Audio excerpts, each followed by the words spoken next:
Depuis 1921, l'Orchestre symphonique d'Orléans a conquis le paysage culturel du Centre Val-de-Loire. L'OSO, c'est 50 à 80 musiciens hors pair capables de jouer de la musique classique telle que Beethoven ou Mozart, mais aussi des musiques populaires telles que l'hymne à l'amour, la vie en rose ou même la marche impériale de Dark Vador. L'une des particularités de l'OSO, c'est que c'est un orchestre local, tellement local qu'il pourrait me donner des conseils pour trouver le meilleur fromage de chèvre de la région. Et ça, c'est pas tous les orchestres.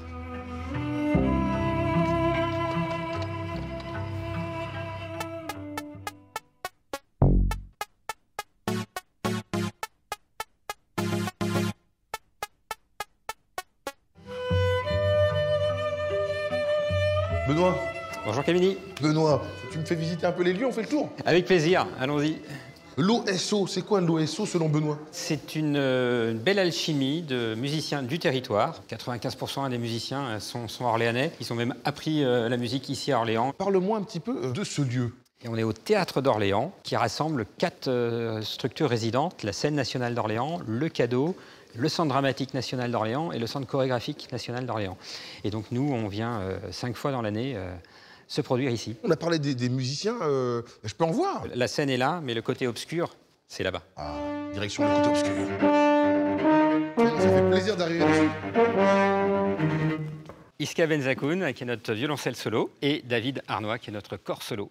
Iska, ça n'a rien à voir avec Niska, le rappeur que vous allez entendre dans un instant. Je reviens en pétard et je les piétine. C'est pas du tout la même chose. On revient à l'essentiel. Est-ce que vous avez tous été formés ici à Orléans? En partie, oui, mais d'ailleurs tous les 3 en même temps C'est pas vrai. au Conservatoire d'Orléans. Oui. C'est incroyable. Donc c'est pas une légende, quoi. Né à Orléans, étudié à Orléans, et on se retrouve encore ici. Alors. Mais il y a cette particularité, on ne joue pas tout le temps ensemble. Et finalement, quand on est amené à se retrouver sur une série, eh ben, on est content juste aussi de se voir. C'est possible d'avoir une petite démo de Beethoven ou pas?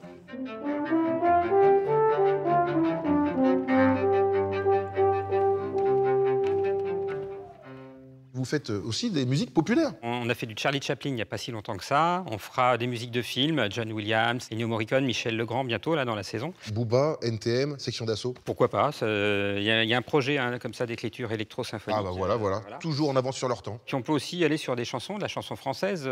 C'est quoi, on va faire un petit bœuf. Quand il me prend dans ses bras, qu'il me parle tout bas, je vois la vie en rose. Chaque instrument a une capacité à transmettre des émotions différentes. Est-ce que tu veux une démonstration? Vas-y. Et bien sûr, à la maison, vous pouvez aussi participer au blind test.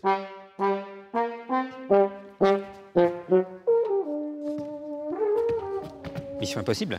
C'est impossible, bravo Benoît. Ouais. Violoncelle, la tristesse, la douleur. Ils ont eu Michael.